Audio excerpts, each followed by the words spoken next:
The afternoon Lucas Hartley first saw her standing beneath that ancient oak tree at the edge of Lovelock, Nevada. He knew with absolute certainty that his wandering days were numbered. It was late summer in 1883, and the heat shimmered off the dusty Main Street like waves on an invisible ocean. Lucas had been drifting through the territories for nearly 5 years, taking ranch work where he could find it, sleeping under stars more often than roofs, and keeping his heart as untethered as his boots. At 24, he had convinced himself that solitude was preferable to the pain of putting down roots only to watch them wither in the harsh western soil. His parents had died of fever when he was 19, and the family ranch in Texas had been sold to pay their debts. Since then, home had been wherever he hung his hat, and love had been nothing more than a word other men spoke with longing in saloons after too much whiskey. The oak tree stood alone on a small rise just outside town, visible from nearly every angle. It was older than anyone could remember, its thick trunk scarred by time and weather, its branches spreading wide enough to provide shade for a dozen horses. Local legend said it had been there when the first settlers arrived, a solitary sentinel watching over the scrubland that would eventually become Lovelock. Lucas had ridden into town that morning looking for work and had found it quickly enough at the Double R Ranch, owned by a gruff but fair man named Robert Reynolds. The ranch was prosperous by Nevada standards, with decent water access and enough grazing land to support a sizable herd. Reynolds needed experienced hands for the autumn roundup, and Lucas had years of cattle work behind him. They shook on it, and Reynolds told him to report at dawn the next day. With an afternoon to kill and a few coins in his pocket, Lucas had wandered through town, taking stock of the place that would be his home for at least the next few months.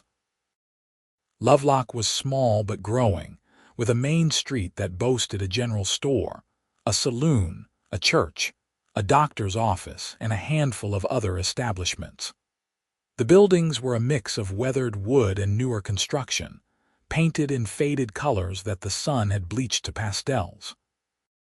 Men in dusty work clothes moved with purpose, while women in practical dresses carried baskets and parcels.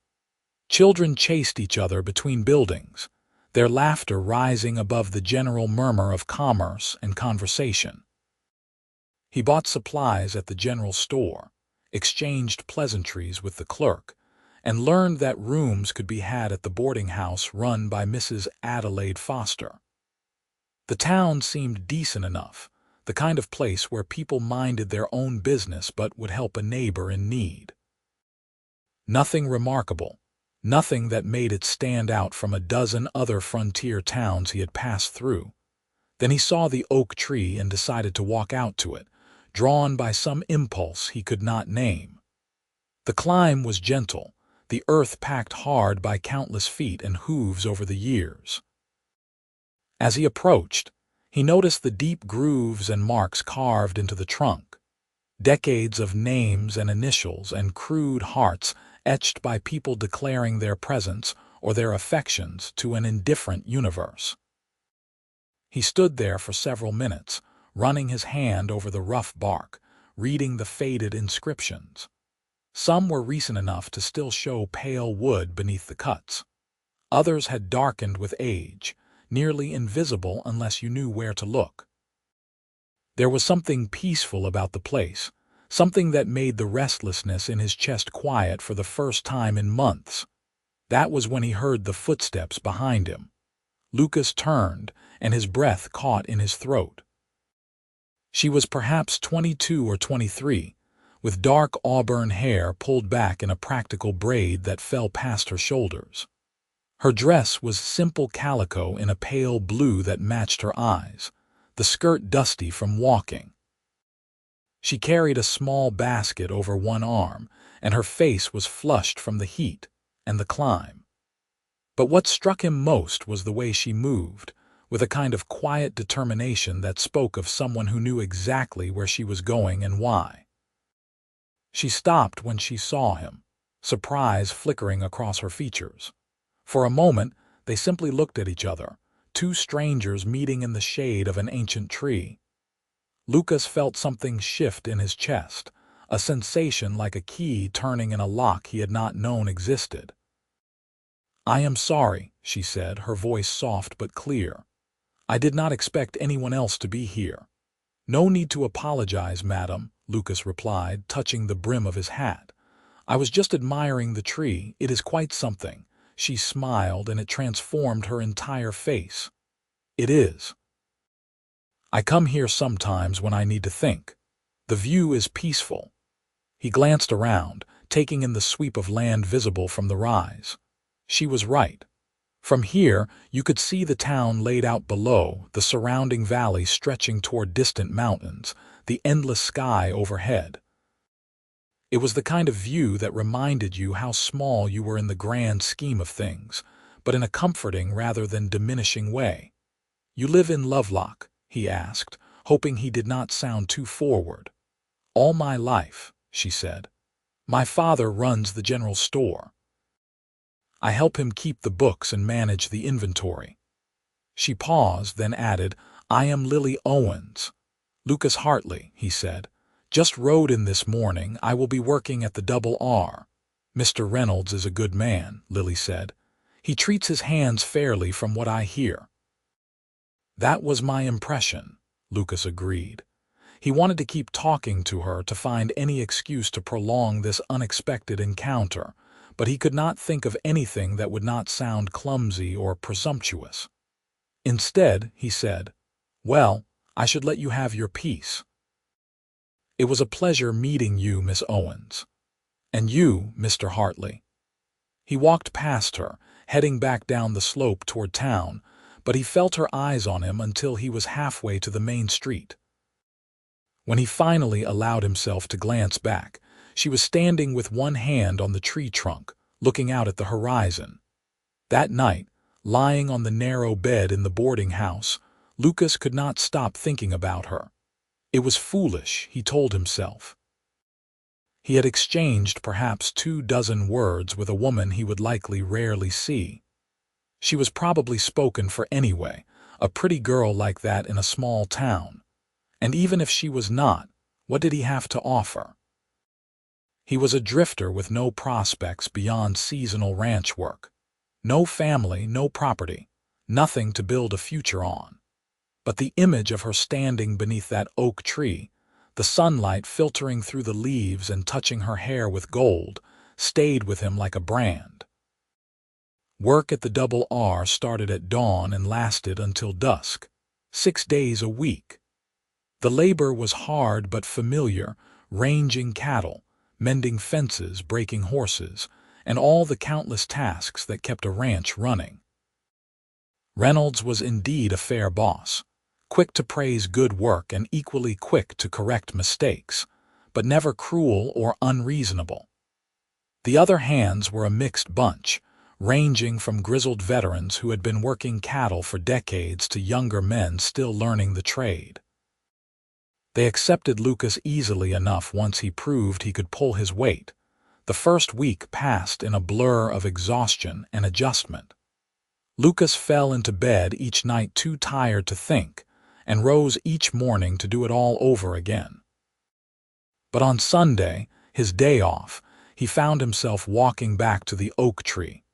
He told himself he was just exploring the area, getting to know his new surroundings.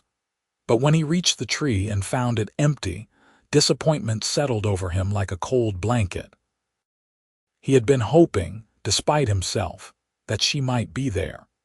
He spent some time examining the carvings again, tracing the letters with his fingertips. Some were declarations of love, initials linked together inside crude hearts. Others were simply names, people marking their existence for anyone who cared to look.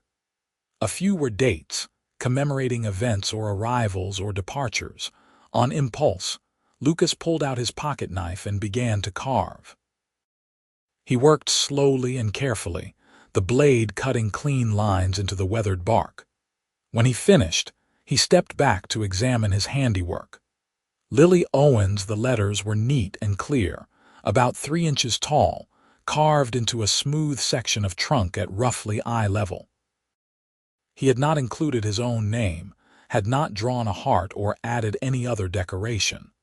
Just her name, simple and unadorned. It was foolish, probably even inappropriate. What right did he have to carve her name into this tree? She would likely never even see it. And if she did, she might be offended or disturbed that a near stranger had done such a thing. But something in him had needed to do it, needed to mark this feeling that had taken hold of him so unexpectedly. Even if nothing ever came of it, even if he never spoke to her again, he wanted there to be some record that he had met her and that it had mattered.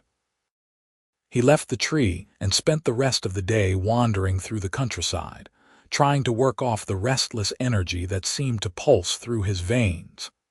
By the time he returned to the boarding house, evening was falling and he was almost calm again. The following Saturday, Reynolds gave the hands their weekly wages and told them they had earned a night of freedom.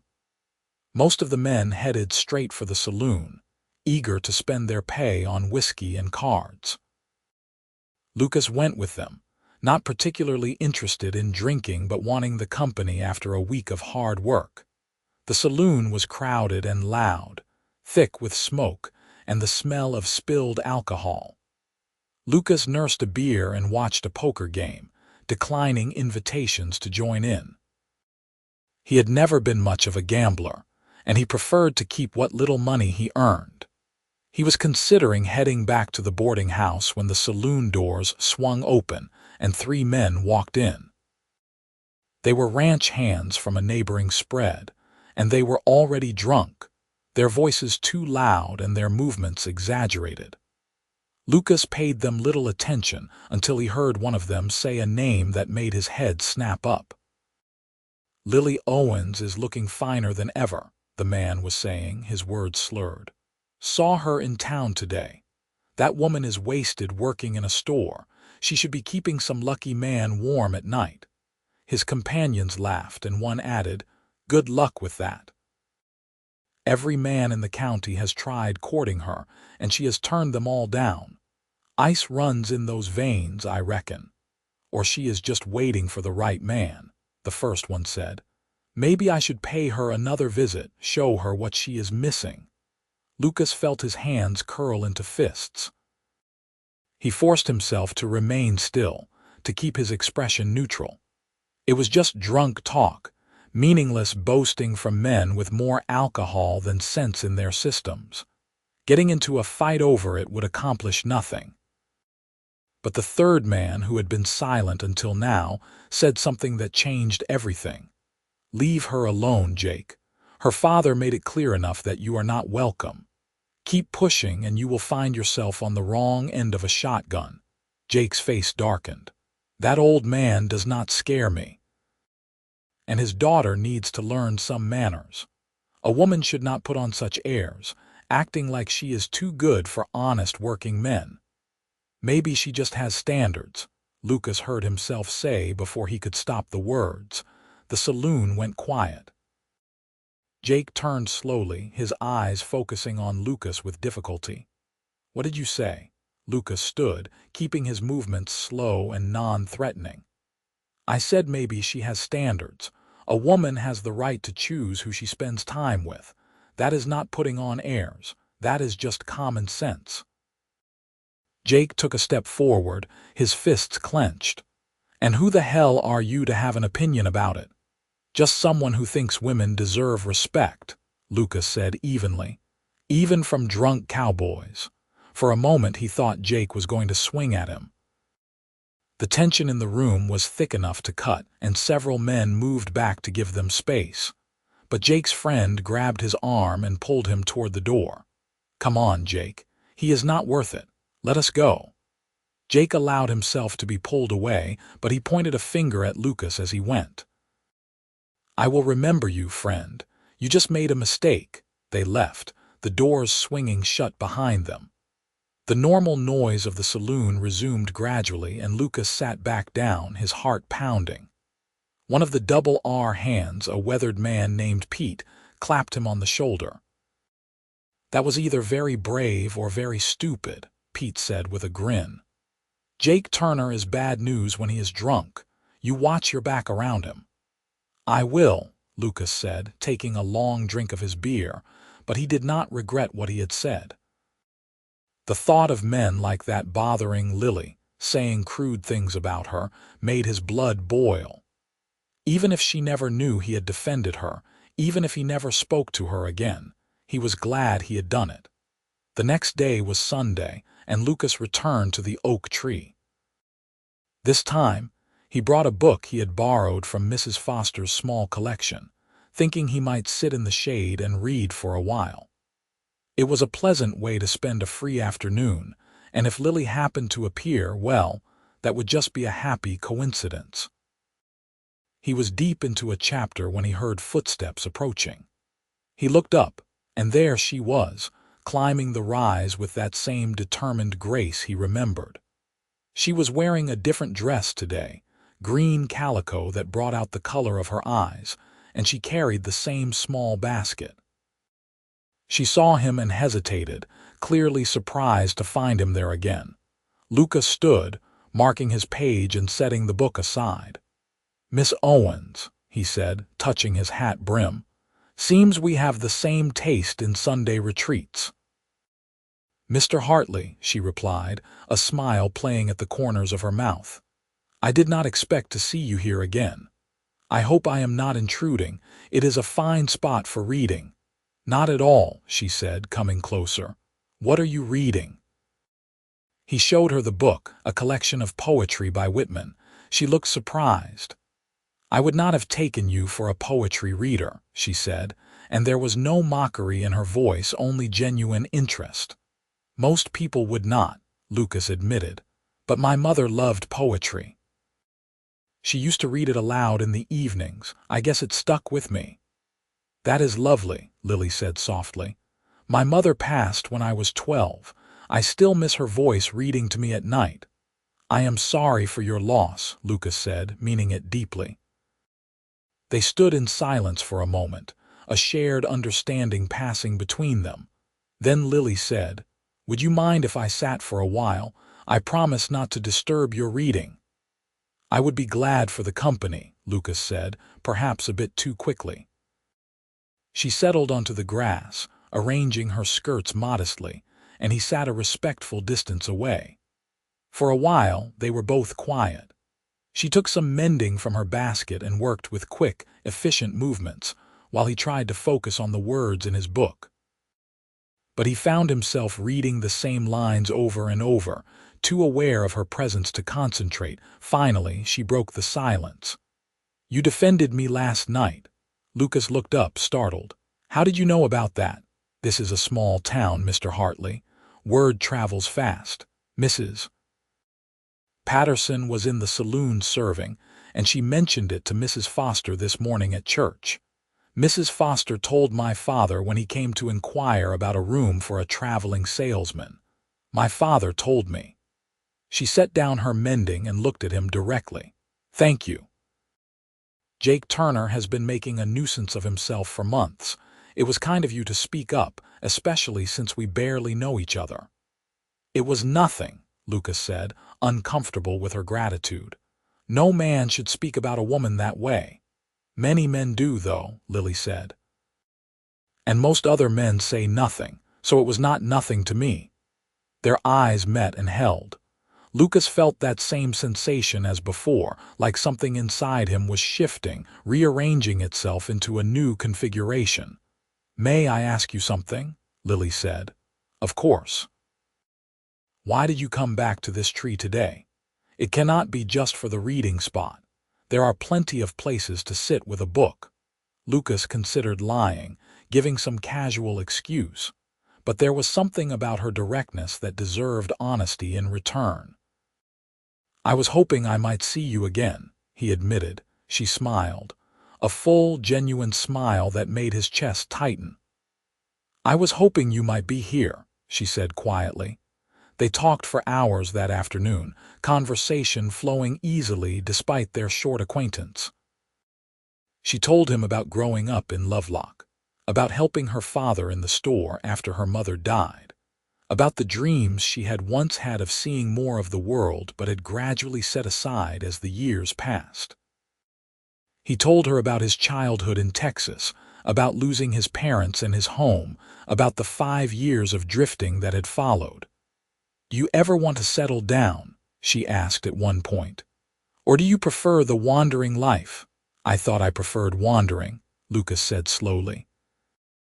"But lately, I have been thinking it might be nice to have a place to call home again, something to build toward instead of just moving from one job to the next." "What would you build if you could?" He thought about it. "A small ranch, maybe. Nothing fancy. Just enough land for a house and some cattle.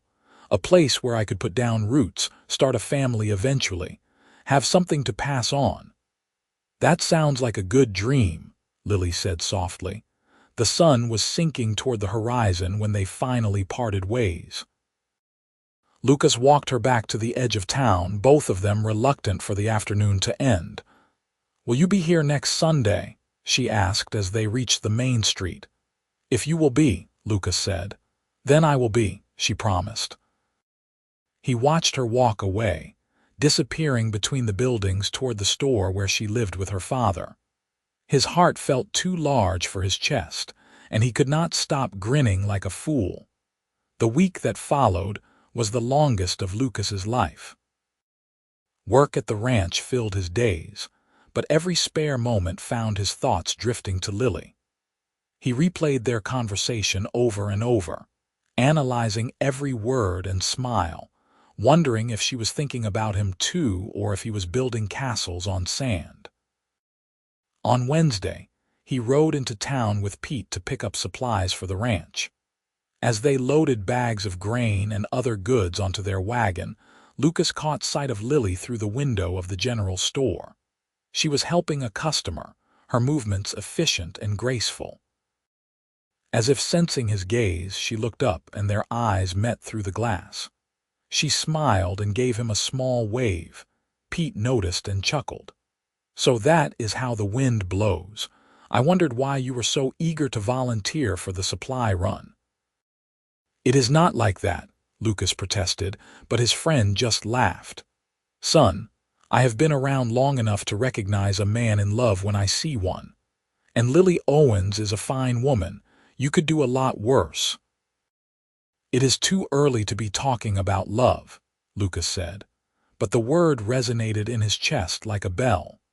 Sunday came at last, and Lucas arrived at the oak tree early, nervous energy making it impossible to stay at the boarding house.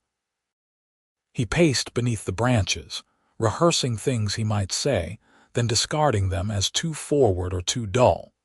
When Lily appeared over the rise, he felt his anxiety melt away. She was wearing the blue dress again, and she carried a larger basket than usual. "I brought lunch," she announced, holding up the basket. "I thought we might make an afternoon of it if you do not have other plans." "No other plans," Lucas said, probably too quickly. They spread a blanket under the tree and she unpacked the basket, revealing bread, cheese, cold chicken, apples, and a jar of lemonade. It was a feast by Lucas's standards, and they ate and talked as the afternoon stretched out around them. At one point, Lily stood to stretch her legs and wandered around the tree, examining the carvings as Lucas had done weeks earlier. He tensed, suddenly remembering what he had carved, wondering if she would notice. She stopped, her back to him, and went very still. When she turned around, her eyes were wide and shining. "Did you do this?" she asked, her voice barely above a whisper. Lucas got to his feet, his heart hammering. "I am sorry if it was too forward. I just wanted to mark that we had met, that it mattered to me. If it bothers you, I can try to scratch it out." "No," she said quickly, crossing the space between them. "Do not scratch it out. I have been waiting." "Waiting," Lucas repeated, not quite understanding. She reached up and touched his face, her palm warm against his cheek. "I have been waiting for someone to see me, really see me. Not just a shopkeeper's daughter or a potential wife for some arrangement, but me, the person I actually am. I have been waiting for someone to care enough to carve my name into a tree." Lucas covered her hand with his own. "I see you, Lily. I have from the first moment." She rose on her toes and kissed him, soft and sweet and full of promise. Lucas wrapped his arms around her, pulling her close, feeling like he had finally found the home he had been searching for all these years. When they finally broke apart, both breathless, Lily laughed with pure joy. "I think I am falling in love with you, Lucas Hartley," she said. "I know I am falling in love with you, Lily Owens," he replied. They stayed beneath the oak tree until the sun began to set, talking and planning and dreaming about a future that suddenly seemed not just possible, but inevitable. When he finally walked her home, he met her father officially, a serious man with kind eyes who sized Lucas up carefully before giving a cautious nod of approval. The weeks that followed were the happiest of Lucas's life. He and Lily saw each other every Sunday without fail, and he made excuses to ride into town during the week whenever possible. They walked together through the dusty streets, sat on the porch of the general store in the evenings, and talked about everything and nothing. Her father grew to approve of the match, recognizing that Lucas was hardworking and honest, if not wealthy. Lucas saved every penny he could, thinking ahead to the future they were building together. Reynolds, noticing his dedication and skill, offered him a permanent position as foreman, with better pay and a small cabin on the ranch property. It was the first step toward the dream Lucas had described to Lily that first Sunday afternoon. In October, as the air turned crisp and autumn painted the landscape in golds and browns, Lucas rode out to the oak tree with a ring he had purchased from the town jeweler. It was simple silver with a small stone, nothing extravagant, but it had taken him months to save for it. Lily was already there, waiting with that smile that never failed to make his heart race. He dismounted and walked to her, suddenly nervous despite all their time together. "Lily," he began, then stopped, all his rehearsed words vanishing. "I love you. I want to spend every day for the rest of my life making you happy. Will you marry me?" She threw her arms around his neck, tears streaming down her face. "Yes, yes, 1,000 times yes." He slipped the ring onto her finger and she held it up to catch the light, admiring the way it sparkled. Then she pulled him down for a kiss that sealed the promise between them. They were married in late November, in the small church in Lovelock with half the town in attendance. Lily wore a dress of pale ivory that her aunt had helped her sew, and Lucas wore his best clothes, feeling more nervous standing at that altar than he had ever felt facing down an angry steer. But when Lily walked down the aisle on her father's arm, all his nerves vanished. She was the most beautiful thing he had ever seen, and she was choosing him, choosing a life with him despite all his rough edges and uncertain prospects. The ceremony was simple but heartfelt, the words of commitment spoken clearly and meant deeply. When the preacher pronounced them husband and wife, Lucas kissed his bride to the sound of applause and cheers. The celebration afterward was lively, with music and dancing and more food than Lucas had seen in years. They moved into the foreman's cabin at the Double R, and Lily transformed it from a bare shelter into a real home. She hung curtains, arranged furniture, planted flowers in boxes outside the windows. Lucas would come in from a long day of work to find dinner waiting and his wife smiling at him, and he marveled daily at his good fortune. The winter was mild by Nevada standards, and they settled into the rhythms of married life. Lily continued to help her father at the store several days a week, while Lucas managed the ranch hands and operations under Reynolds's direction. They saved money carefully, planning for the day when they could buy their own land and build their own ranch. On Sundays, weather permitting, they walked out to the oak tree together. Lucas carved their initials inside a heart next to Lily's name, marking the progression of their story.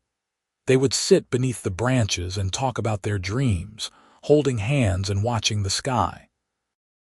In early spring, Lily told him she was expecting a child. Lucas felt fear and joy in equal measure at the news. He was going to be a father, responsible for another life, and the weight of it was enormous. But when he looked at Lily, glowing with happiness despite the morning sickness that plagued her, he felt ready for the challenge. The pregnancy progressed smoothly, and Lily remained active and cheerful despite her growing belly. Her father was delighted at the prospect of being a grandfather and spent his free time building a cradle with his own hands. In late summer of 1884, with a fierce heat wave baking the valley, Lily went into labor. Lucas paced outside the cabin while the doctor and Mrs. Foster attended to his wife. Every cry of pain that reached his ears felt like a knife to his heart, and he prayed harder than he had in his entire life. Finally, after hours that felt like years, he heard a different cry, higher and more insistent. The door opened, and Mrs. Foster appeared with a smile. "You have a son, Mr. Hartley, a healthy, strong boy, and your wife is doing just fine." Lucas rushed inside to find Lily exhausted but radiant, holding a tiny bundle wrapped in blankets. She looked up at him with tears in her eyes. "Meet your son, Lucas." He sat beside her on the bed and looked down at the tiny red face, the small fists waving in the air, the eyes that were trying to focus on this strange new world. Something profound shifted in his chest, a love so fierce and protective it almost hurt. "He is perfect," Lucas whispered. "You are perfect, thank you." They named him Thomas after Lucas's father, and the baby became the center of their universe. Lucas had never imagined he could feel such overwhelming love, such desperate need to protect and provide. He worked harder than ever, determined to give his son everything he had never had. Reynolds, who had grown genuinely fond of Lucas, made him an offer that spring. He was getting older and had no children of his own. He wanted to sell Lucas a parcel of land that bordered the Double R good grazing land with water access, at a price Lucas could afford over time. It was an incredibly generous offer, and Lucas accepted gratefully.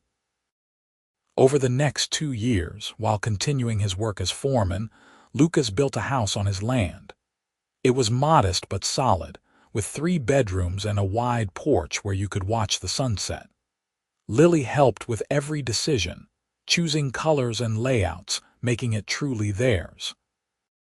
They moved into their own home in the spring of 1886, and Lucas felt a pride and satisfaction he had never known. This was his land, his house, his family. He had put down roots, deep and strong, and he would never wander again. Lily gave birth to a daughter that summer, a tiny thing with dark hair and her mother's blue eyes. They named her Sarah, and Thomas, now 2 years old, was fascinated by his baby sister. Lucas would find him standing beside her cradle, watching her with serious eyes, as if trying to figure out this new addition to their family. The ranch grew slowly but steadily. Lucas bought cattle, built fences, hired a hand when he could afford it. It was hard work, dawn to dusk and beyond, but it was his work, building something that would last beyond his own lifetime. On their 5th wedding anniversary, Lucas took Lily back to the oak tree. Thomas stayed with his grandfather, and they had left baby Sarah with Mrs. Foster. It was the first time they had been alone together in months, and it felt like a gift. They sat beneath the tree, Lily leaning against Lucas's shoulder, both of them quiet.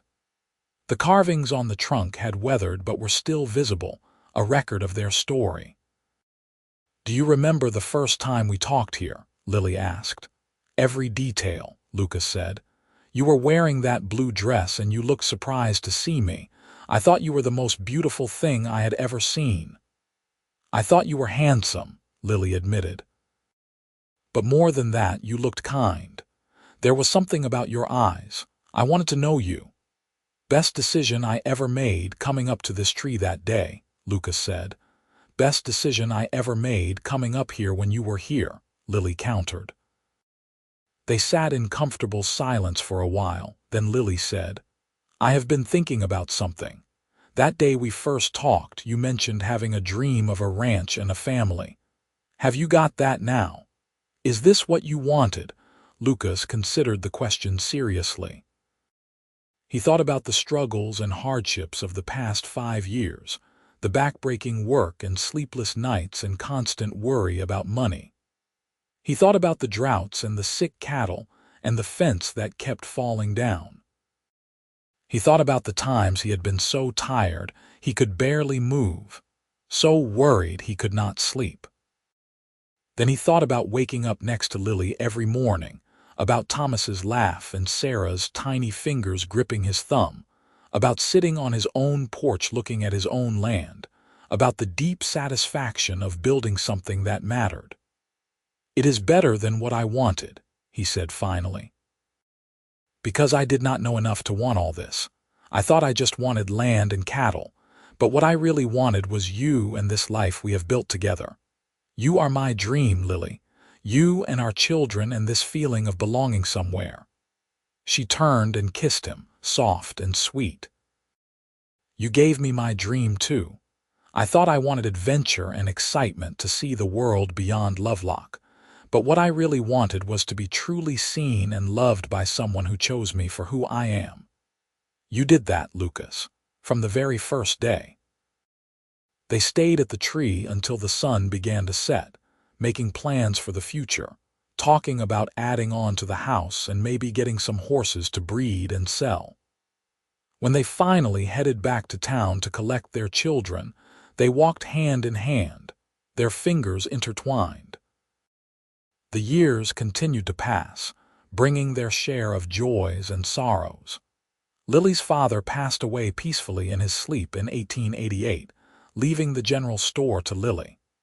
They sold it to a young couple new to town and used the money to expand the ranch. Another son, James, was born in 1889, completing their family. Thomas grew into a sturdy boy who loved working with his father on the ranch. Sarah was quieter and bookish, preferring to read in the shade of the porch rather than chase cattle. James was still too young to show much personality beyond being cheerful and energetic. Lucas's hair began to show threads of gray at the temples, and Lily developed fine lines around her eyes from years of squinting in the Nevada sun. But they both felt they had aged into their lives perfectly, growing more comfortable with each other with every passing year. Reynolds eventually passed away as well, and in his will, he left the remainder of the double R to Lucas, having no other heirs. It was an enormous gift, one that made Lucas weep when the lawyer read the terms. The old man had become like a father to him, and this final act of generosity was overwhelming. With the combined land, Lucas became one of the more prosperous ranchers in the region. He never forgot where he came from, though, and he was known for his fairness with his hands and his willingness to help neighbors in need. Several times, he took in drifters looking for work, remembering his own wandering days, giving them a chance to prove themselves. On their 10th wedding anniversary in 1893, Lucas and Lily returned to the oak tree with their 3 children. Thomas was now 9, Sarah 7, and James 4. They had a picnic lunch beneath the branches, and Lucas told the children the story of how he had carved their mother's name into the trunk. "Why did you do that, Papa?" Sarah asked, always curious about motivations and feelings. "Because I loved your mother from the moment I saw her," Lucas said. And I wanted there to be a mark in the world that showed it, even if nothing came of it. But something did come of it, Thomas pointed out practically. You got married. That is true, Lily said, pulling him close, but your father did not know that would happen. He took a chance, being brave enough to show his feelings. Can I carve something? James asked, already pulling at Lucas's pocket knife. When you are older, Lucas promised. When you have something important to mark. They spent the afternoon at the tree, the children playing games while Lucas and Lily watched with contentment. The tree had become the symbol of their story, the place where everything had changed. As the sun began to set, they packed up and headed home. Sarah walked beside her mother, chattering about a book she was reading while Thomas helped his father carry the basket. James ran ahead, then circled back, full of inexhaustible energy. This is a good life, Lily said softly, taking Lucas's free hand. The best life, Lucas agreed. The turn of the century came, bringing new technologies and changes to the West. Lovelock continued to grow, becoming more established and civilized. The wild frontier days were fading into memory and legend, but some things remained constant, including the love between Lucas and Lily Hartley. Their children grew and developed their own dreams. Thomas proved to be a natural rancher, taking on more responsibility as he matured. By the time he was 16, he was doing the work of a full hand. He talked about eventually running the ranch himself, and Lucas was proud to see his son's dedication. Sarah remained bookish and announced at 14 that she wanted to be a teacher. Lucas and Lily fully supported this ambition, unusual as it was for a ranch family. They arranged for her to attend a teaching college in California, though saying goodbye when she left at 18 was one of the hardest things they had ever done. James turned out to have a gift with horses. He could gentle the wildest Mustang with patience and kindness, never resorting to harsh methods. At 12, he was already earning a reputation, and neighboring ranchers would bring their difficult horses to him. Through all the changes and growth, Lucas and Lily remained each other's constant. They still walked to the oak tree on Sundays when weather permitted, though they moved slower now than they had as young newlyweds. They would sit in the shade, sometimes talking, sometimes simply being together in comfortable silence. The carvings on the tree had weathered and aged, but were still visible if you knew where to look. Lily Owens, carved all those years ago, was now surrounded by other marks, recording the milestones of their life together. Lucas had added the dates of their children's births, their anniversaries, the day Reynolds had left them the ranch. In 1902, when Lucas was 43 and Lily 41, they became grandparents. Thomas had married a local girl named Rebecca, and they had a daughter they named Lily, after her grandmother. Lucas held the tiny baby and felt the circle of life continuing, his legacy extending into the future. Sarah returned from college with her teaching certificate and took a position at the Lovelock school. She boarded with Mrs. Foster, who was now elderly but still sharp as a tack, and seemed content with her chosen path. She courted a young lawyer who had opened a practice in town, and Lucas could see that marriage was likely in her future.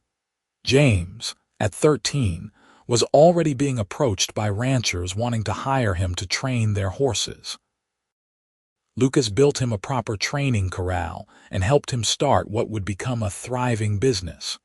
Lucas sometimes reflected on the journey that had brought him to this point.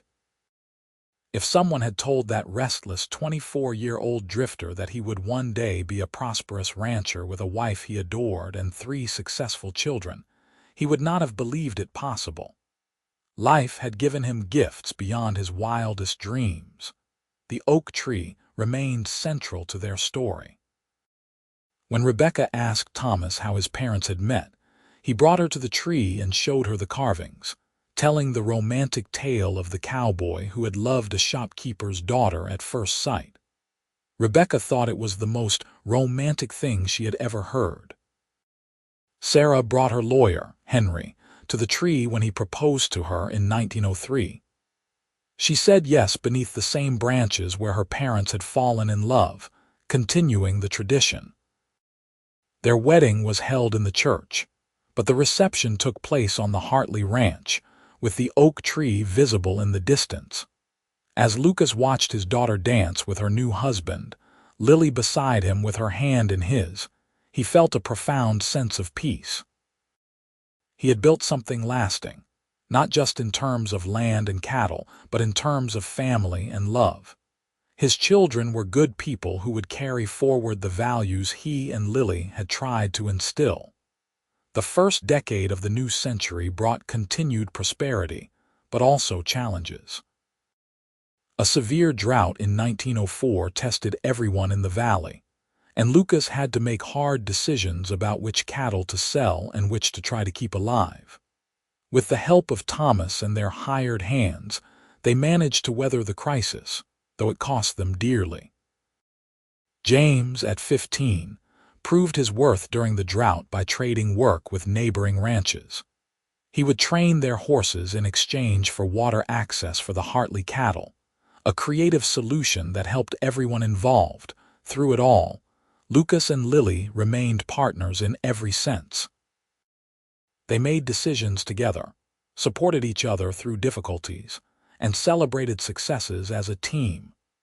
Their love had deepened and matured over the years, becoming something stronger than passion, though passion still flickered between them in private moments. In 1907, Lucas was thrown from a horse and broke his leg badly. He was 58 and no longer as resilient as he had been in his youth. The doctor set the bone and told him he would heal, but he would likely always have a limp. For a man who had always defined himself by physical capability, it was a difficult adjustment. Lily nursed him through his recovery, patient with his frustration and occasional anger at his limitations. She reminded him that he had built a successful ranch and raised good children, that his value was not in his physical strength but in his character and wisdom. "You have given me everything I could ever want," she told him one evening as she helped him practice walking with his cane.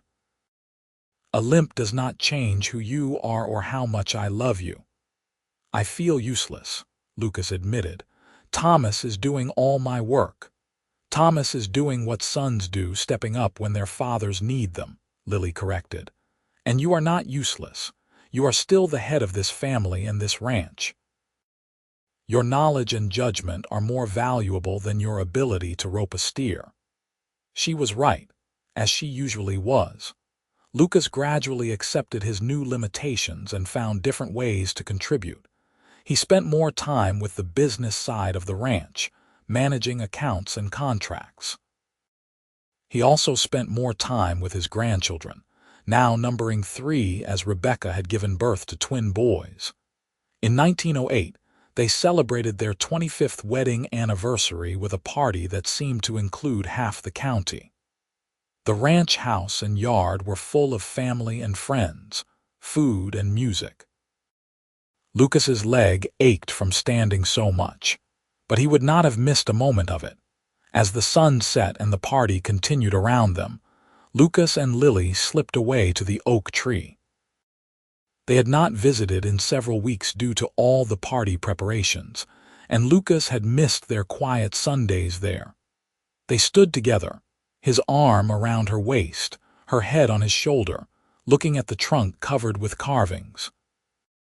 A quarter-century of life was recorded there, scratched into the patient bark.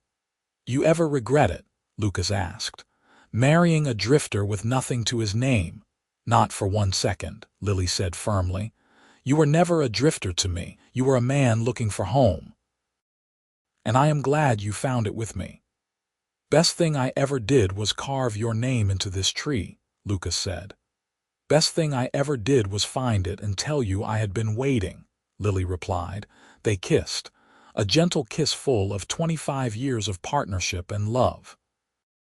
Then they walked hand in hand back to their party, back to their family, back to the life they had built together. The years continued their steady march. Thomas took over more and more of the day-to-day ranch operations, allowing Lucas to slow down.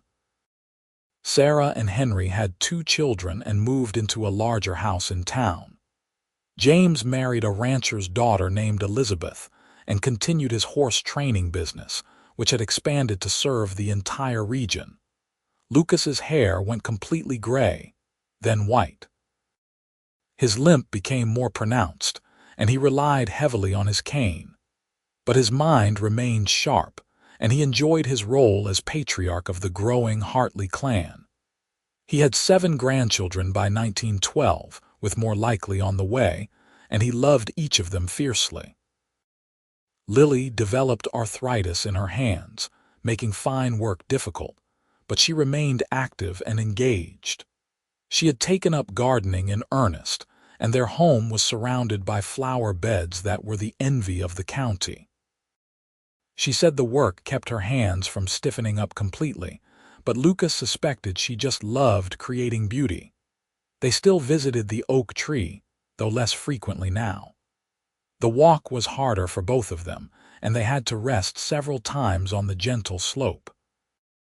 But the tree remained their special place, and they made the effort when they could. In the summer of 1913, Lucas carved what he swore would be his final addition to the tree's trunk. It was simple, just a date and a phrase. 30 years of loving Lily. His hands were not as steady as they had once been, and the letters were less neat than the original carving, but the sentiment was clear. Lily cried when she saw it, happy tears that she wiped away with her handkerchief. 30 years, she said wonderingly. It feels like yesterday and forever at the same time. I know exactly what you mean, Lucas said. I can still see you so clearly that first day climbing up this hill with your basket. You took my breath away. You looked so serious examining the tree, Lily remembered. I almost turned around and left, but something made me stay. I am so glad I did. They sat beneath the tree for a long time that day, reminiscing about their life together. They talked about their children and grandchildren, about the ranch and all the changes they had seen. They talked about friends who had passed and the shifting world around them. As evening approached and they prepared to leave, Lucas took one last look at the tree trunk, at all the marks and carvings that told their story. Future generations would see these marks and wonder about the people who had made them, the lives that had been lived, the love that had endured. This tree will be here long after we are gone, he said. But our love will be here too, Lily said, touching the carvings gently. Marked forever in this wood, a testament to what we built together. They walked home slowly, arms linked, supporting each other as they always had. Their shadows stretched long in the fading light, 2 figures moving as one toward the house that had been their home for so many years. The ranch continued to thrive under Thomas's management. He had inherited his father's work ethic and his mother's practical wisdom, and he was respected throughout the valley. He made sure his parents were comfortable and wanted for nothing, grateful for everything they had given him. Sarah's children were all strong students, inheriting their mother's love of learning. James's horse training business had grown to the point where he was considering hiring an assistant. The Hartley name was well established and respected, built on hard work and honest dealing. In the spring of 1915, Lucas fell ill with pneumonia. He was 56 and his body could not fight the infection as it once would have. The doctor was called and the family gathered, knowing the end might be near. But Lucas rallied, his stubborn constitution refusing to give in. He recovered slowly, though the illness left him weakened. Lily nursed him with the same patient devotion she had shown through all their years together, sitting by his bedside, reading to him, simply being there. When he was finally strong enough to sit up and take meals, Lucas took Lily's hand and said, "I am not ready to leave you yet. We have more time together." "As much time as we are given," Lily agreed, squeezing his hand, "and I will treasure every moment." He recovered enough to resume a limited routine, though he no longer left the house much. His world had narrowed to their home, their immediate family, the view from the porch. But he was content with that. He had lived a full life, had accomplished what he set out to do and more. On their 35th wedding anniversary in 1918, they celebrated quietly with just their immediate family. Lucas was 79 now, Lily 78, and both moved slowly and carefully. But their minds were clear and their love undiminished. Thomas proposed a toast at dinner. "To my parents, who showed me what real love looks like. You have been an example to all of us, and we are grateful for the life you built and the values you taught us." Sarah added, "To the most romantic story I know, the cowboy who carved a name in a tree and the woman who had been waiting for him to do it." James concluded, "To 35 years and many more to come." They raised their glasses and Lucas looked around the table at his family, his legacy. He felt Lily's hand slip into his beneath the table, her touch as familiar and comforting as breathing. That night, lying in bed with Lily beside him, Lucas said, "I need you to know something. If I had my life to live over, I would not change a single thing.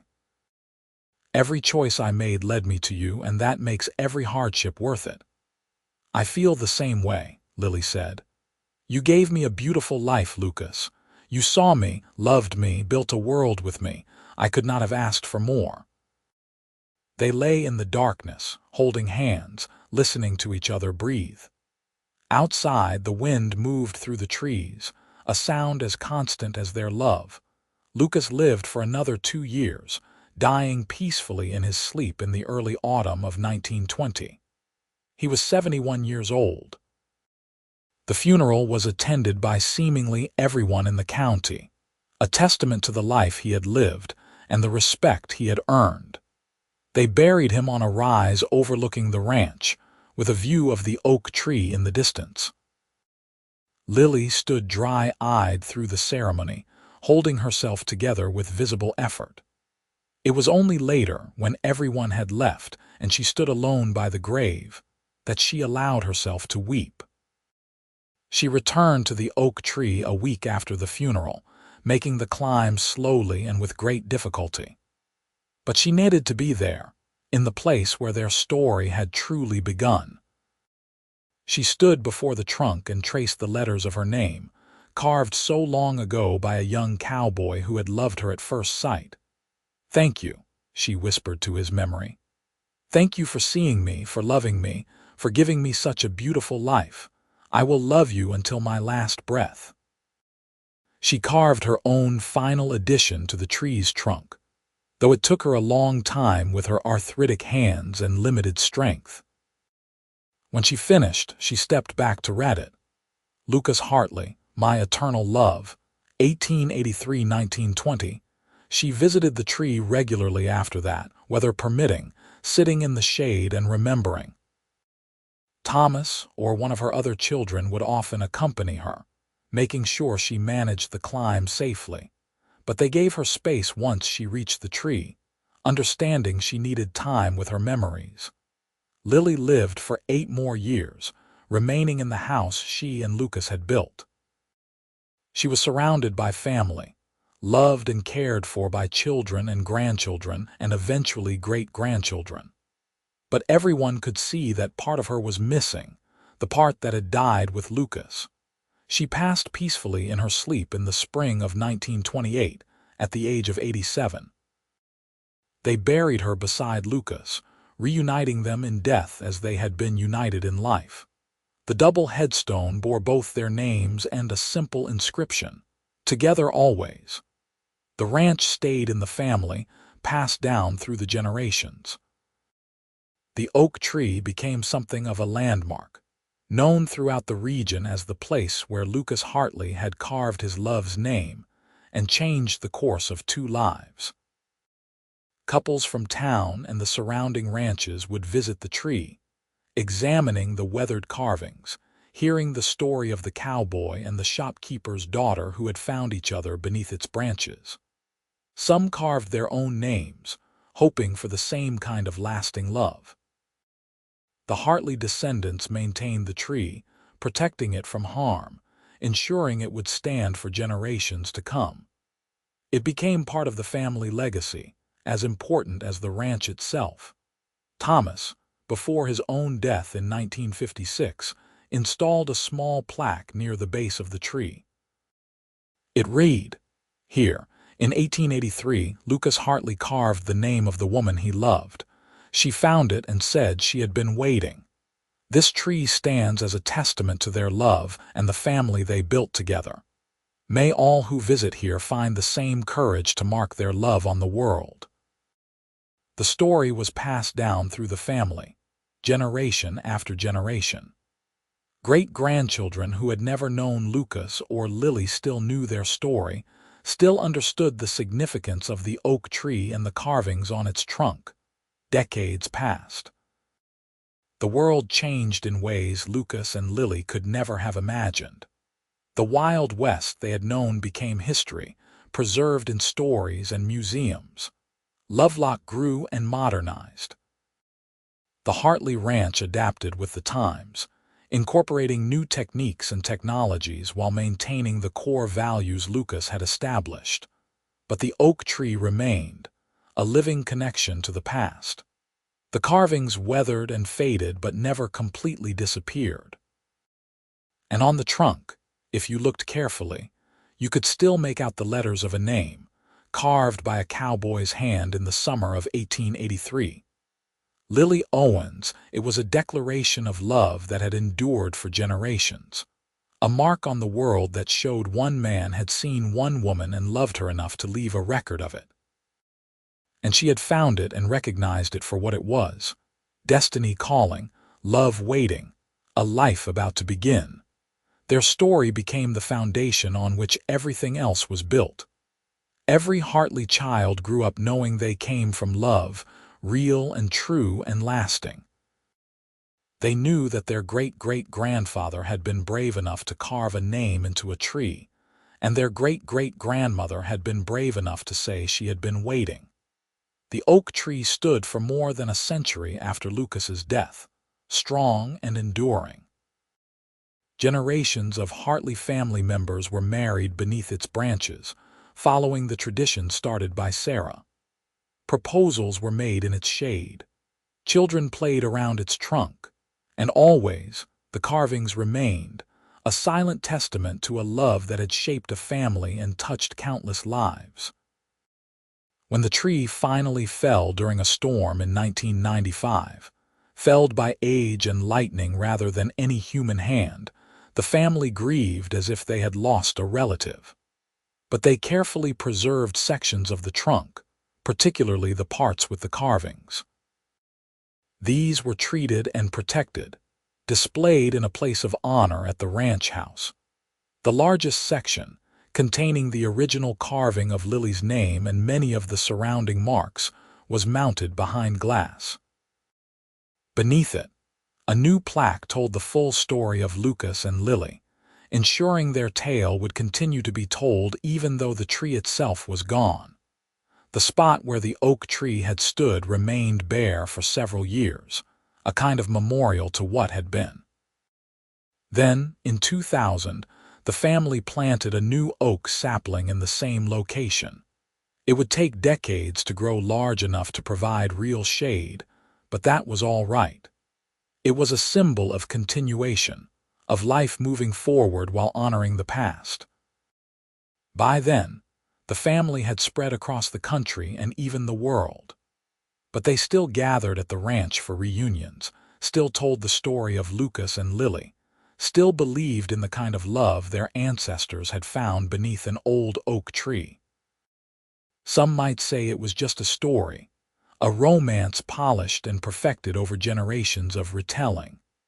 But those who looked closely at the preserved section of trunk, who saw the careful letters carved by a young cowboy's hand, knew it was more than that.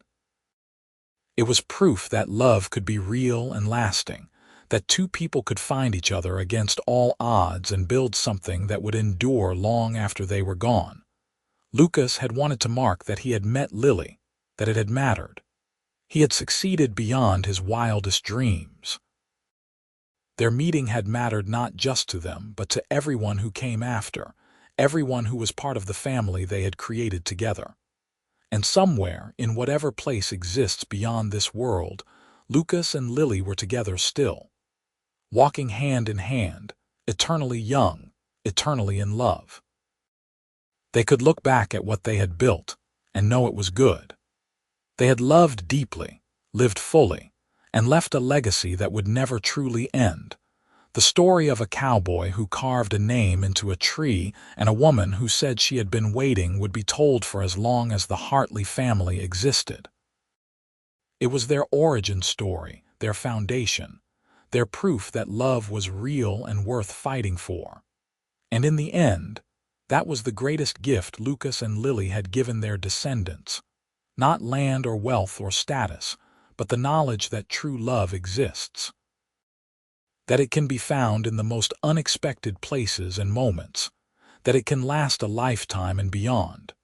That it is worth carving into the very fabric of the world, making a mark that says, "We were here, we loved, it mattered." The new oak tree grew slowly but steadily, adding rings year by year, reaching toward the sky.